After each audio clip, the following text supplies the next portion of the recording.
Aha, there we go. Okay, hello everybody. We are probably the only thing standing between you and your next Prosecco. So we're going to try to keep it lively and we're going to keep it short. So, and here's what we're going to talk about. So far, this conference, 2 days in, we've heard every panel that I've either been on or have sat in the audience listening to has talked a lot about trust. How do we build trust? What are the markers of trust? How do we communicate trust? Or there's talk about neutrality or objectivity. What does it mean to be neutral? How can we be neutral? That's the way we build trust. That's the way we solve all the dis and misinformation problems of the world. Well, in this panel, we're going to sort of take a step back and ask ourselves, why do we even need trust? Why do we need objectivity? Why do we need neutrality? Maybe we should just feed the people what they want. If we exist in tribes and we exist in camps and we exist in filter bubbles, maybe we can just provide, fact-based information that has that point of view. Now, I'm not sure anybody in this panel, that's a little bit of a red herring because I'm not sure any of us believe that, but we start with that as a notion and we're going to take the discussion from there. So with me for that conversation, immediately on my left is Charlie Beckett. Charlie is the founding director of Polis, the journalism think tank at the Department of Media and Communications at the London School of Economics. He's leading a very interesting commission called Truth, Trust, and Transparency. Technology. Oh, truth. I probably made a mistake. Oh, okay. So which one is technology? Truth. We'll just call it Truth, Trust, Transparency, and Technology. How about that? That reports this autumn, so that'll be interesting. You can correct me in a minute. He's also, in the past, an award-winning filmmaker and editor at the BBC and Channel 4 News. Next is, to him, is Shane Greenup, and he has a organization called rbutr, which he's going to talk to us about. But he actually asked me to introduce him as, and this is his words, not mine, some guy who had an idea once and wouldn't shut up about it. So, but I am, despite that, going to say a little bit more about Shane. He is a self-made expert now in online misinformation and false beliefs. Of course, we're all self-made in that sense. His background, his academic background is in philosophy, molecular biology, and the history and philosophy of science, which makes him perfect for being an online misinformation expert.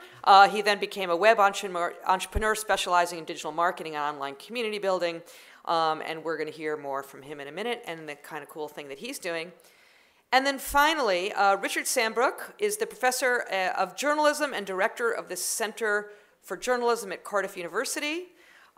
He is the former director, many of you may know him as the former director of global news at the BBC, where he was a journalist. He was a journalist at the BBC for 30 years, working in about every single role. He's also been a visiting fellow at the Reuters Institute for the Study of Journalism, where he did research on the future of international news gathering and the place of impartiality and objectivity in the digital world.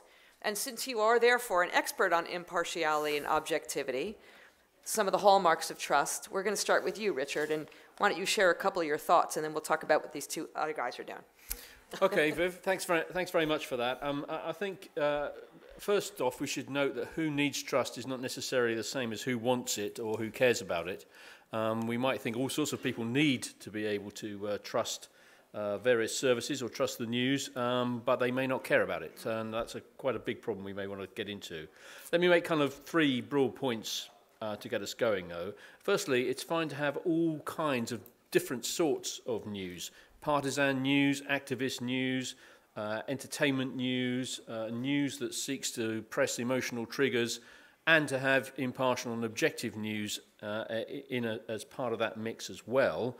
The key issue is to be clear about who's trying to do what sort of news, and I think the problems occur when one kind of information or journalism gets confused for another, when somebody who is being partisan is mistaken for being objective, or somebody who is simply trying to press emotional triggers to get shares is thought to be producing something that's impartial or whatever it may be. When those things get crossed up and confused, then we get into trouble, then we get into misinformation and fake news and all the rest of it. So that confusion is the heart of the problem around trust to a large extent as well, I'd suggest. So what are some of the solutions around that? Well, the two classic solutions that are talked about a lot are media literacy and transparency, but media literacy is only going to be a long-term solution, and of course it's changing constantly. I mean, 5 years ago we didn't think that media literacy needed to encompass the kind of understanding about algorithmically driven news that you would say is essential to media or news literacy today, for example. And also, frankly, coming back to my first point, not many people care about media or news literacy in the way that I think they need to as an academic. So we come up against that problem again. Transparency is a much overused term that's almost becoming meaningless now. It's almost becoming jargon, but it is important. And my friend David Weinberger coined the phrase transparency is the new objectivity, which was a really interesting and important observation 10 or 12 years ago. But actually, again, few people really care very much about transparency. I can think of news organisations, including the BBC 10 or 12 years ago, CBS News in the States. They would live stream their morning editorial conference. They'd invite the public in to say, tell us what you want us to cover and how you want to cover it. Got almost no interest whatsoever. And so all of those kind of attempts at radical transparency around the editorial process failed because by and large the public said, hey, that's your job, not ours, we don't care. But we'll decide whether we trust you or not based on what you do. So this question is, you know, what does transparency mean, and how do you try to deliver it? So that brings us back down to what drives trust. Well, I mean, I think part of it gets discussed a lot is about an emotional connection. Who you trust can be instinctive, what you trust can be instinctive, and for news producers that poses all sorts of production challenges for how, you know, the extent to which you can produce legitimate, serious, emotional news in some way, or one that has an emotional connection. That's always been part of journalism, human interest stories, those kind of moments that capture you, that's always been part of journalism in some way, but it's becoming even more important at the moment, it seems. I think being clear about values and purpose and priorities is very important to driving trust as well, even if the public don't demand it in specific ways. Nevertheless, I think they recognise an organisation that's clear about its values and lives up to them. But of course, there are bad actors who are prepared to exploit both emotional triggers and those kinds of transparencies and openness about values in order to mislead if they want to. Now, finally, I'm from a very traditional, objective, impartial kind of news service in the BBC. That has different cultural responses to it. Some people say in the digital age that's irrelevant now. People should just say where they come from, you know, let 1,000 flowers bloom and people can choose the news they want and that's fine. I actually think, coming from a British background, broadcast news in Britain is still regulated to be impartial, and I would say that's part of why a lot of it is still of a high quality. So I think regulation has delivered, and I don't think that it is in any way hampered brave journalism. So I perhaps have a more sympathetic view to that kind of impartiality in regulation because of the background I come from.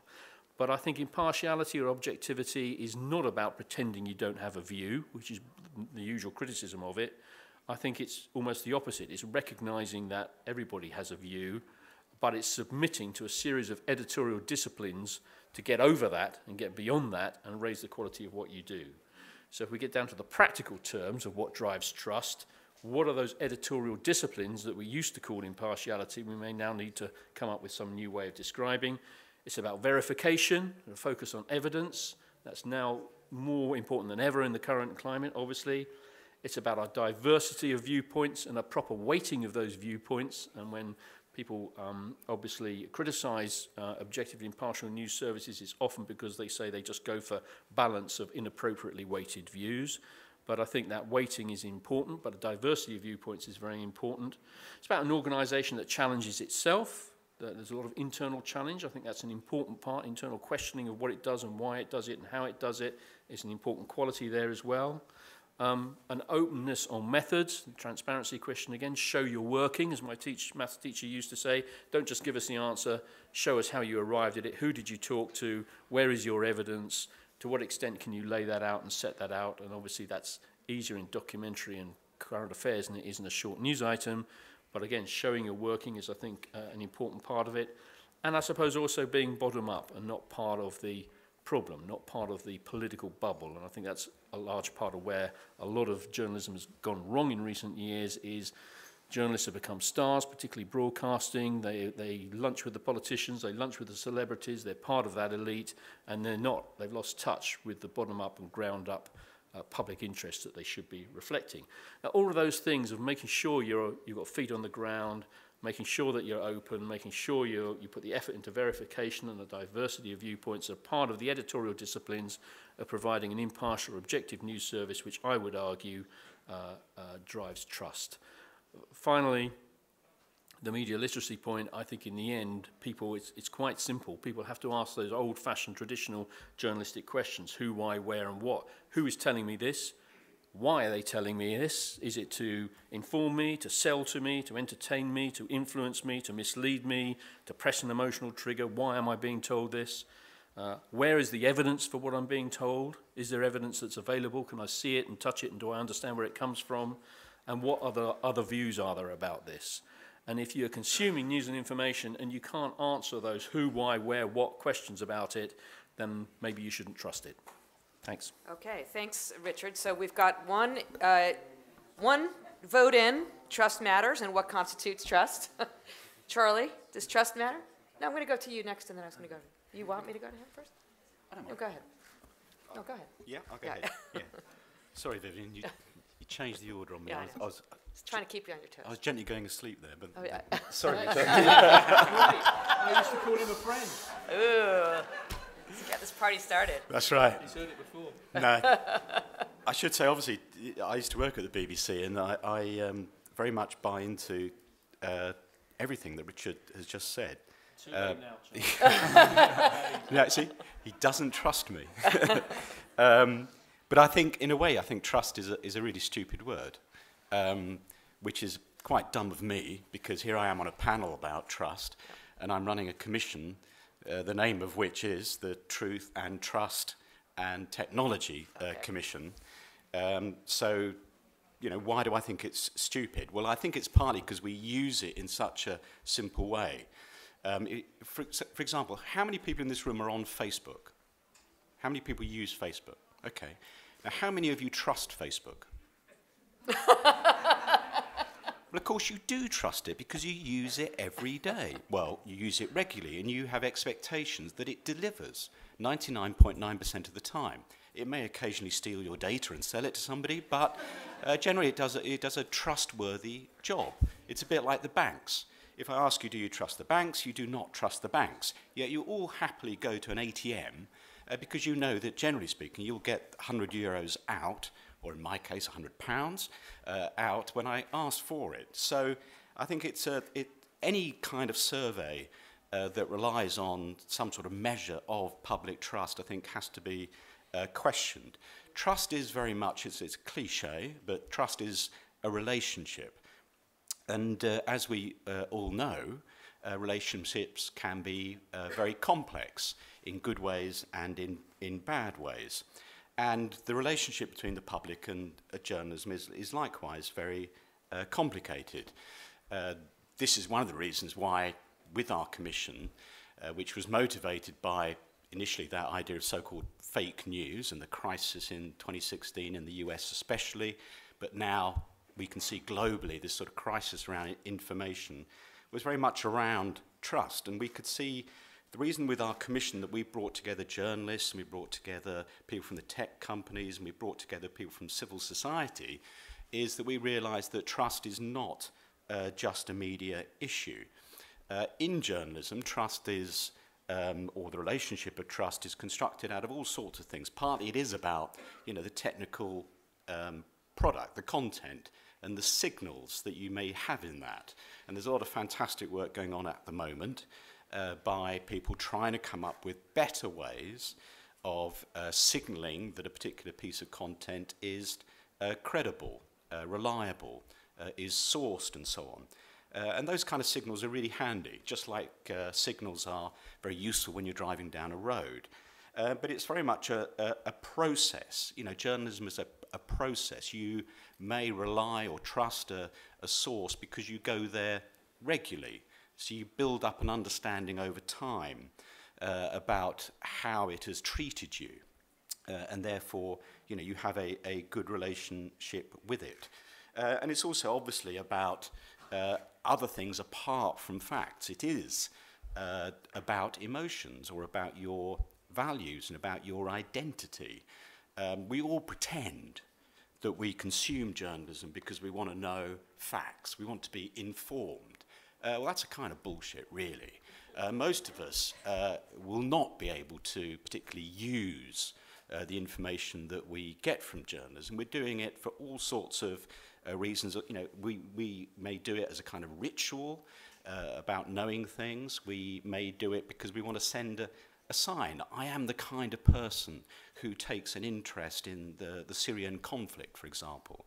Not much you could do about the Syrian conflict, but you are sending a signal. And of course, this has been amplified very much through social media, where we share and we click on content on journalism, not simply because we trust it, but because it might reflect our point of view or our feeling about something. So we can see that trust is very complex, and of course trust isn't always a good thing. If trust is deference, or if it is simply about confirmation bias, then that's actually I would argue, a negative. Trust shouldn't be, one of the key components of trust is familiarity. We trust things that we kind of know. Which is partly why we're loyal to certain news brands. But the greatest trust you might have, and I think this is really important for journalism, is trust of the unfamiliar. So, for example, we've got a journalist in this room called John Sweeney. John, hi. You all right? I wouldn't trust him further than I could throw him. But he's a fantastic journalist because he tells me stuff I don't want to hear. He tells me stuff that I wouldn't necessarily trust or believe until John actually goes out there and tries to convince me. And I think that is a real achievement for journalism. And he actually works at the BBC, funnily enough. God knows how, John. Still, that's allowed. And he's a man full of bias and personal perspectives on things. You know, but he's a fantastic journalist because of that. And so I know Richard isn't saying that journalists should be neutral, quite the opposite. Richard is saying that journalists should be like that, but within institutions, within processes that have evolved over time, they're quite effective at helping us not to trust automatically, but to better understand the kind of journalism that we've got and at least to appreciate it. And I would end that when we talk about trust as, you know, transparency, again, couldn't agree more with Richard that it's a kind of word. You always know that a debate or a panel debate like this has run out of steam when somebody says, well, the solution is more transparency. The other key indicator is when people say, well, media literacy will sort this out, which is it was a bit like saying if only we changed the public, we'd get better election results. No, it's true. Transparency is more than just about codes and about accountability. I think one of the key components, I'm going back to that relationship idea of trust, is actually listening. I think that journalists need to listen more to the public, their audiences, if they want to be trusted. Before we go to Shane, I want to just take the moderator's prerogative and make one comment about your gimmick about having us raise our hands about Facebook. Gimmick? Oh, excuse me. Your audience engagement. Your interesting audience engagement point, which is, you know, Tim Wu talks about the convenience of technology. And I wonder really if, I mean, I don't want to go off on a tangent because I want to go to Shane, and this is maybe the subject of another panel, which is, we're all fully aware, you know, everybody uses Facebook. Nobody trusts Facebook in this room. And yet we still use it. Is it not because of the power of the convenience that Facebook and other technology provides us is greater than our concern about the privacy that we're losing from Facebook? Anyway, I bring that up, and he writes very persuasively about it. So it's just another interesting angle on it. I'll just throw out there. Well, I'll just take one. Yeah, go ahead. Which is and this is almost like another panel, but we can Yeah. go into it, which is that I think this may be where Richard and I slightly veer or have different emphases. I don't believe in the filter bubble effect. There's very little research showing that it's happening, and I'm not even sure that it's a bad thing when it does happen. So I'm less worried about the social networks and the new technology as drivers somehow of a kind of cynicism or a kind of facile idiocy amongst the public. I think if the public are stupid, they always have been. If journalists have been untrustworthy, they, in a sense, always have been. I think in many ways the social networks, despite in some ways what they do, offer huge opportunities for increased trustworthiness and a better relationship with audiences. Fascinating. Okay, we're going to hold that thought, and we're going to go to Shane. Tell us what you're doing. Sure, thanks. My story in this realm began back in 2012. I started a small startup based on a simple idea that I had. A friend shared an article on Facebook. It was about vaccines, and I went and looked at it, and I was reading it, and I'm like, oh, they linked to the source, and I read it. I'm like, this is rubbish. And I wanted to go back to that friend and explain to them why what they had shared was just complete rubbish. But I wanted to explain it, not just tell them. But I also didn't want to write an article on it because it would take me hours because I'm a slow writer. So I went, I'll just go to Google and find someone that's done it already because someone had done it already. You know, it's the internet.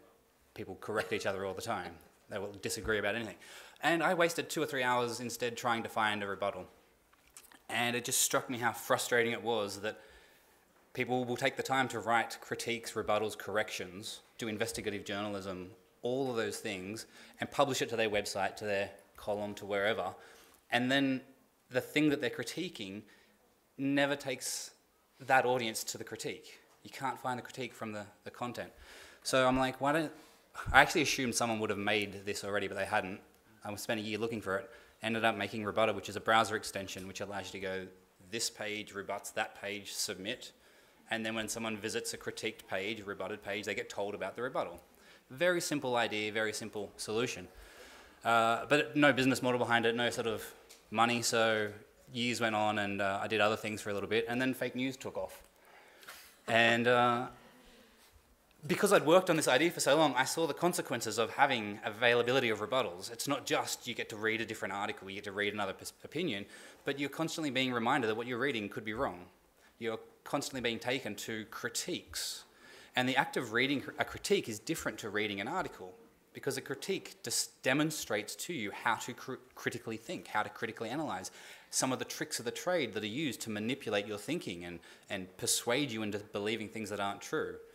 So as this fake news thing came about, basically I learned the lessons that we'd learned from the rbutr project, and now I want to bring that to this problem, but instead of trying to make a startup that tries to persuade people to install a plugin, which none of you are going to do, because no one does, my new take on it is the core idea is still really important, but we need the platforms to implement it. We need Facebook, we need Google, we need Twitter. We need this presence of self-correction, the internet correcting itself, to be present in every bit of content that you access. And I think that it is in the consequence of having that ever-present self-criticism that that the population of the world, the internet users, will be trained into being critical thinkers and skeptics. So, well, that's a very, you are the most optimistic person on this panel, so that's wonderful. Something useful. I know, yeah, he's actually doing something instead of us who were all bloviated about it. So I'm going to throw a question to the panel, and then after that I want to open it up to the room. So we all, we've spent a lot of time on this panel and many other panels, talking about trust, how to show, through all of the ways that Richard talked about, and or the work that you're doing, Shane, or the study that you're doing, Charlie, about to try to ensure that quality journalism, quality information gets in front of people so they can be persuaded by it. However, there are multiple studies that show that all of the fact-checking, the ways of putting fact-checking in front of people or correcting information that people are engaging online, whether it's on the social platforms or elsewhere, is not very effective. That even presented with the facts, the truth, with a rebuttal that is, that's watertight, that people will say, thanks, but I feel that the opposite is true. I feel, with an emphasis on the word I feel. I feel, I believe, I want to say, I think it's true, because I'm seeing, alternative facts, as Kellyanne Conway famously said. So how do we solve for human beings in this process? I mean, what do we do when we put, what's the next step when we put truth in front of people and they reject it? Then what? Should I kick off? I mean, that's always been the case. So there are, fewer people buy the Financial Times than buy the tabloid press. The National Enquirer has always been spreading fake news at the supermarket checkout, and lots of people have bought it and enjoyed it, and some people may even have believed for a moment that Elvis is alive on the moon. So that's not a new problem or a new issue, and you can't force feed people. We may all think from our well-educated and engaged and passionate perspectives that, the public ought to eat their vegetables and do as we want them to do, but they'll do as they choose to do. And that continues to be the case and has always been the case. All those of us who care about these issues and care about the importance of high-quality news and information can do is try to put it out there, put our case as well as we can, and make it as easily available as possible. But we can't force people to eat what they don't choose to eat. And that's as true now as it's been for the last 100 years, I think, really. So what's the point then? Not to be entirely nihilistic. Well, the point is not to give up, really, because otherwise, I mean, and just to pick up on what Charlie said, because I think it is relevant. So, I mean, there was a lot of talk about filter bubbles and echo chambers, and there's a lot of research coming out now that says actually they don't quite work in the way they did. But of course, they've always worked. I mean, in the UK, it's true everywhere. Lots of people only buy the Daily Mail and only read that because it's full of views of people that think like them. That's a filter bubble. And our feeds, whatever you want to call it, are full of the views and links from our network that we have self-selected. That is a filter bubble, however you want to call it. Now, we can debate the research that looks at the impact of that and so on. But if you do buy into the notion that actually echo chambers and filter bubbles aren't the problem that we all thought they would be, and I accept the research that says that, all it does is to beg a bigger question, which is what's driving the levels of misinformation amongst the public that we currently see, and what are we going to do about it? Well, all we can do about it is try to put the best information we can out there in the most convenient way possible. There isn't anything else to be done. So, talking about showing people corrections and then it not having an effect, Brendan Nyhan did the research on the backfire effect a while back, and that's what sort of coined the phrase the backfire effect. If you show someone factual correction of, you show someone an article that confirms a political belief they have, and then you show a correction, and they actually believe the original article stronger despite the correction. Recently, other research has been done that has contradicted it, that's proven that it's not as simple as that, and it does depend on the context, the content, the emotional state of the person. There's so many variables at play. So corrections can work depending on so many variables. So what's the point? The point is having the corrections available so that it hits the right person at the right time, that it changes that person's mind, or it nudges them away. So we all arguably start out neutral. I have no opinion on climate change as a 12-year-old. And then slowly over the years, we see headlines, we see tweets, we see articles, and these nudge us one way or the other. And so our job is to make sure that there's enough content that nudges them in the right direction at those crucial times. And that's part of the problem. So what's changed, I think, from the old days with the National Enquirer on the shelves is the internet means that you can get, through social networks, any content presented to you on an equal platter to any other content, and you've got no real cues to know whether it's reliable or not. And then when you take that first step, that content, if you get unlucky, you go the wrong side, it will link you to 100 other articles that agree with it and prove its point and demonstrate what it's saying and persuade you incredibly effectively to believe it because they link to people that agree with them. So the internet is great at allowing you to go down rabbit holes and spend weeks reading. So you come at the other end and go, I have researched this. I have really researched vaccines. I read 100 articles on vaccines without being aware of the fact that you've just followed a stream of thought that's just self-reinforcing. So but there needs to be ways to stop people from going down those rabbit holes and finding contrary perspectives, correcting things, but without forcing them to read it, just making it available so that the right person at the right time will act on it and then letting it happen. Questions from the room? Here we go, right up front.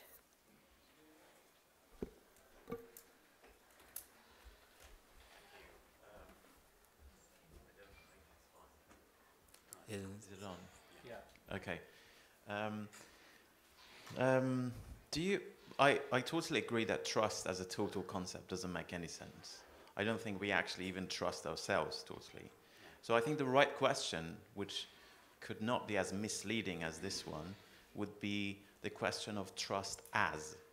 Because trust is always about trust something or somebody as something or as somebody. So if you change your question, Charlie, for example, about if people trusted Facebook as an address book, as a connection sort of to whatever, people would have said yes or no.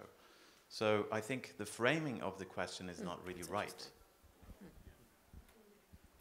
And I think you're right, Hussein, and I think one of the things when I say we, I'm talking about journalists, forget is that it's quite a strange sort of construct, journalism. We have gone off and found out something that we believe sort of to be true, and then we present it in a various series of quite strange formulae.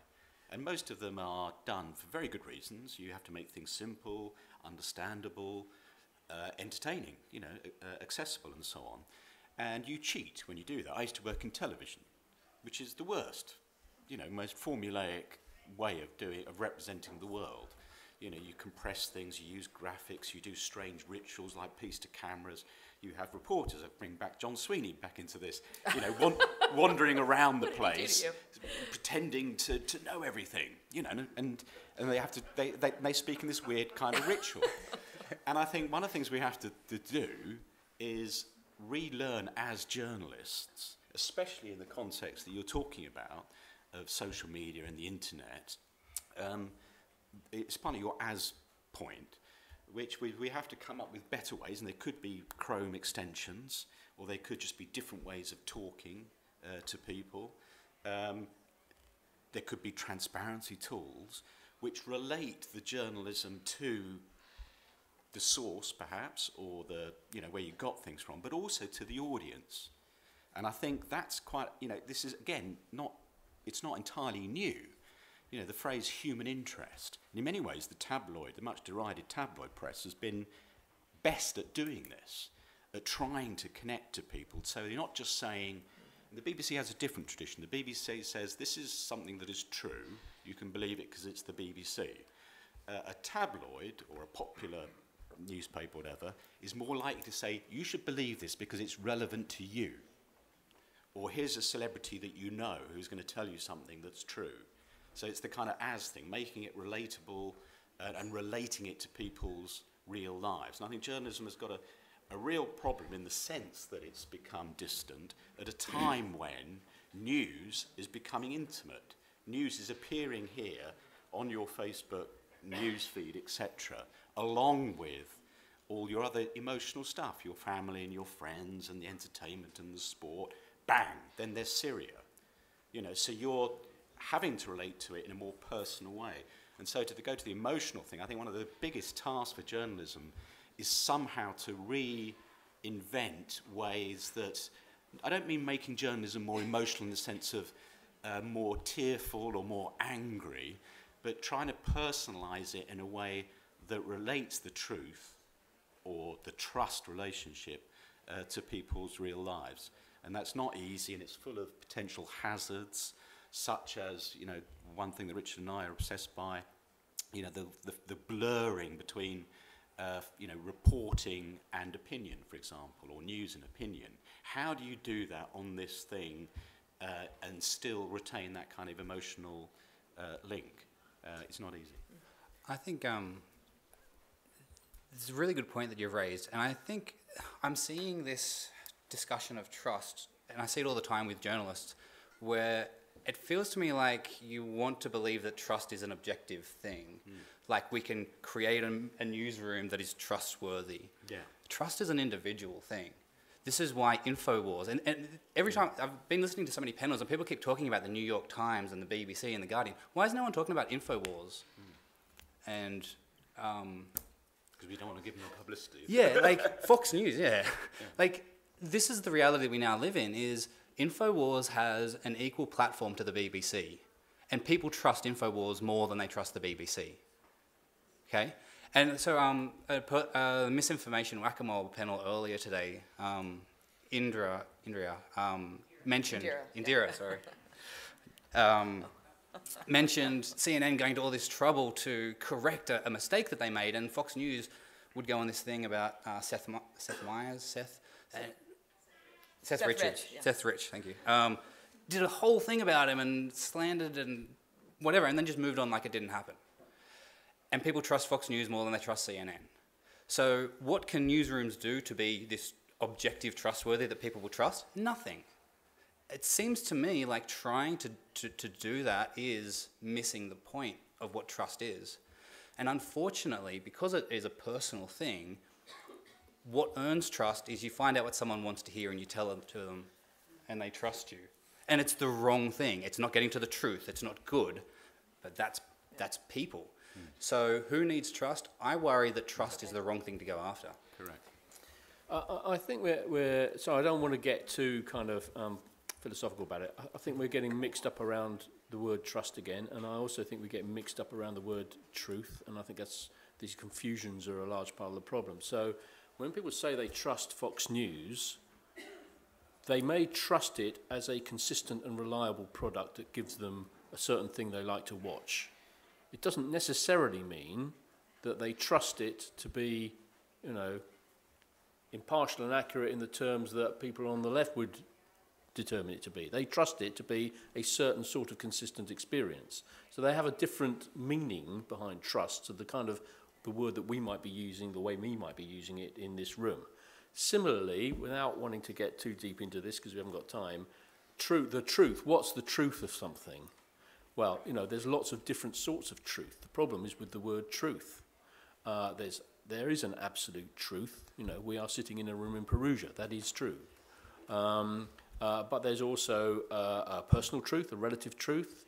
If I say racism is evil, you might agree, but someone else might say, well, it's actually it's a factor of poor education, or it's a factor of you know, lack of proximity, or there's something to be discussed there, and what do we mean by evil? So, you know, that's a relative truth.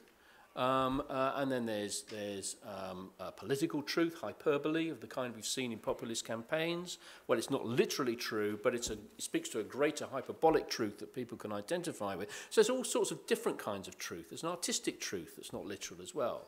And people say, what is the truth? If you start to try and apply these terms across the piece, then you get into trouble because you get into this confusion. And it's the same with the word trust. You confuse different uses of the word trust. And it's the same with different kinds of journalism. If we confuse, there is an objective, impartial kind of journalism that some people like, some people don't. There's a partisan, activist kind of journalism that some people love and some people don't. But when we talk about the news or journalism or the truth or trust, these things all get mixed up together and confused, and that's when we start to go wrong. Let's get another question. I think there was one in the back. No? Okay. Anyway, oh, great. Hi. Hi, Indira. Hi, I'm Indira Lakshmanan.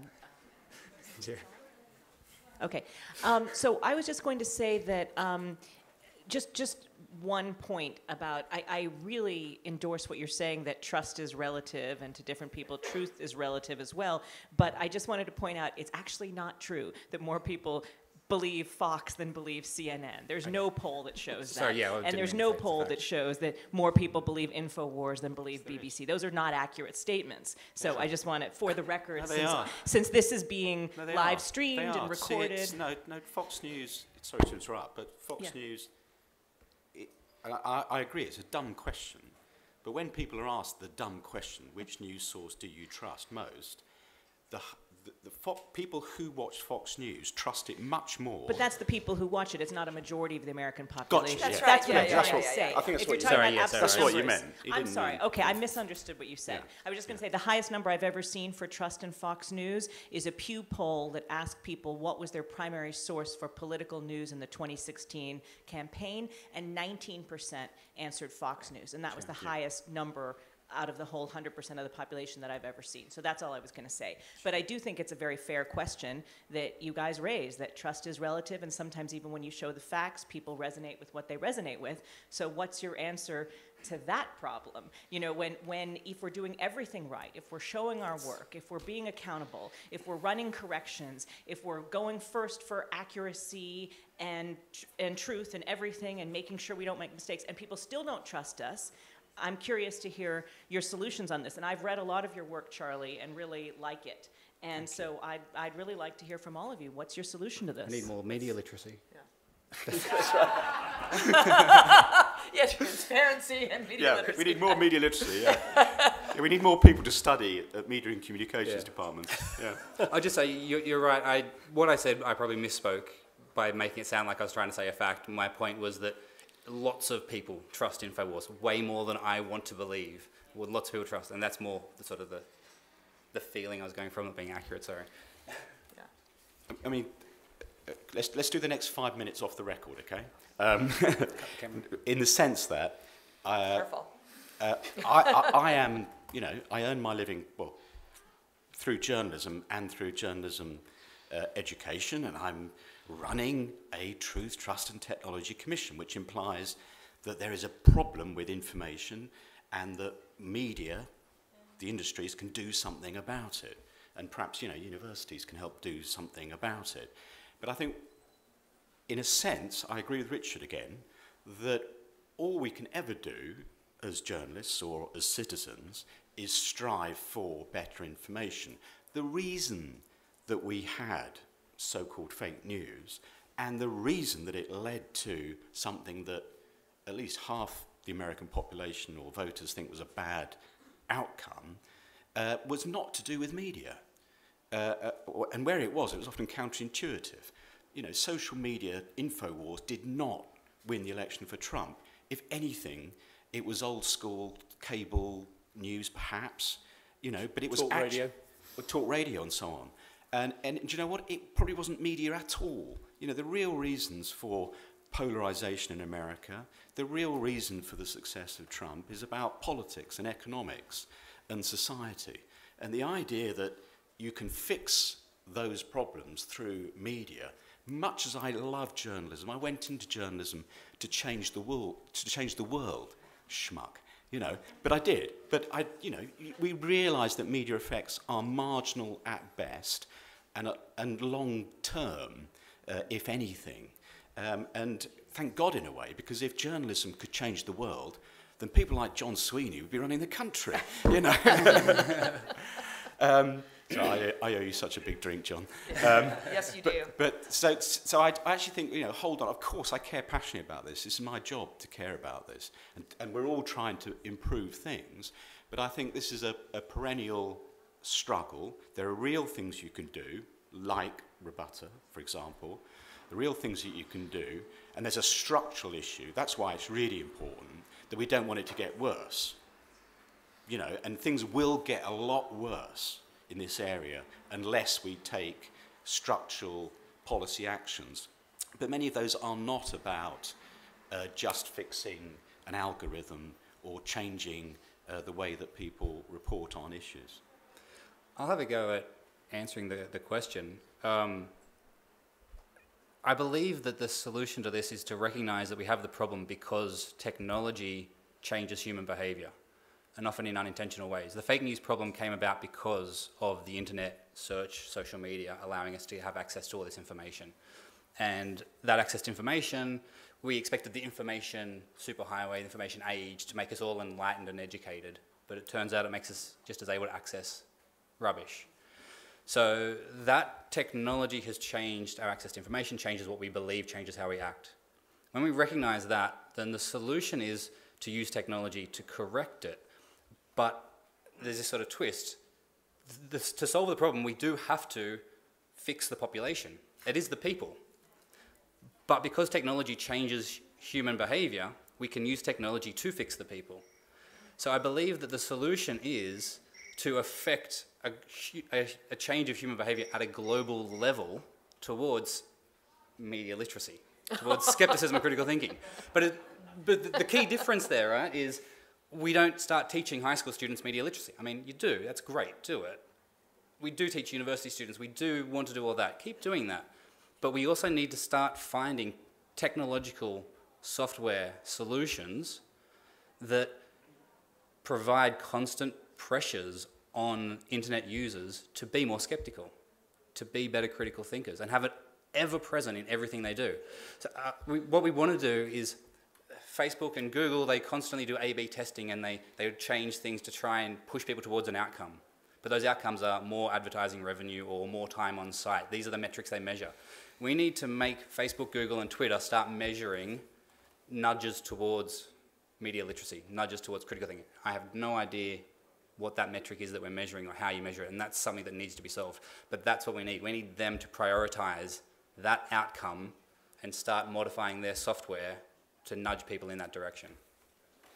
Briefly, there's two things you can do. One is to download rbutr as an add-on for your Chrome browser. Support the Socratic web. Excellent, yeah. The second thing, I mean, it's not, we have to encourage people to take responsibility for their information diet in the same way as they do for their, vegetable intake and so on as well. And the good news and bad news about that. The good news is there's more good information out there than there has ever been. And if you take responsibility for it, you can find out more about anything you're interested in, and good high-quality information you've ever been able to at any time in history. Fantastic. The bad news is a lot of people don't care and won't bother. And that means we're going to have greater information inequality than we have ever experienced before, and that is going to become an enormous social and political issue, and I'm afraid I can't be optimistic about it. I think it's going to be pretty bad. Okay, we have time for one more question. But we don't have time for all three panelists to answer it, so I assume this one's going to be directed at Charlie, as it should be. Bring it on. Charlie, I'm going to sue unless you say right now that you're going to buy me a drink after this. Good, okay, I'll take that answer as a yes, even though it wasn't. My concern, I agree with virtually everything that's been said by the panel. The missing elephant, the elephant that isn't in this room, is the Russian ambassador. Now, for example, there's a big, huge question about whether we're going to have World War III or not, over the issue of whether the Syrians used chemical weapons, poison gas, in Syria the other day, and the Russians deny that. The Russians deny that Sergei Skripal was poisoned by nerve agents some of the time, or they speculate that it wasn't the most obvious person who was the most obvious candidate to the prime suspect, which is the Russian secret state. So there is a difficulty in the new world of digital media if there is a bad actor, which is the Russian state. Now, I'm making a big difference, obviously, between the Russian state and the Russian people. There are Russian opposition figures, people like Navalny and Nemtsov. Nemtsov was shot dead. Navalny was barred from standing. But back in the old days of Stalin and Brezhnev, nobody in the West would worry very much about the influence that Pravda and Izvestia would have upon political opinion in Rome or in Washington or in London. Now, because there is, the Russians deny it, but there's powerful evidence that there is a huge troll factory in St. Petersburg targeting at us, and in particular, for example, poisoning relations, poisoning stories about the Democrats in Trump's favor. So when you were saying that actually journalism isn't the answer to this stuff, in some ways, the journalism that says, hey, there's a big question mark about what the Russians are doing with digital media, that matters and that bites. So Charlie, as the Russian ambassador in this, what would you say to that? I can get my joke in here about Facebook. Yes, go ahead. Yeah, which is, I will buy you a drink. I hear that Facebook have got a new cocktail. It's called the filter bubble. Sorry. Sorry. No, I certainly think that journalism is absolutely... I think this is a really important challenge for journalism. And I think it's happening in many places. In the UK, it's...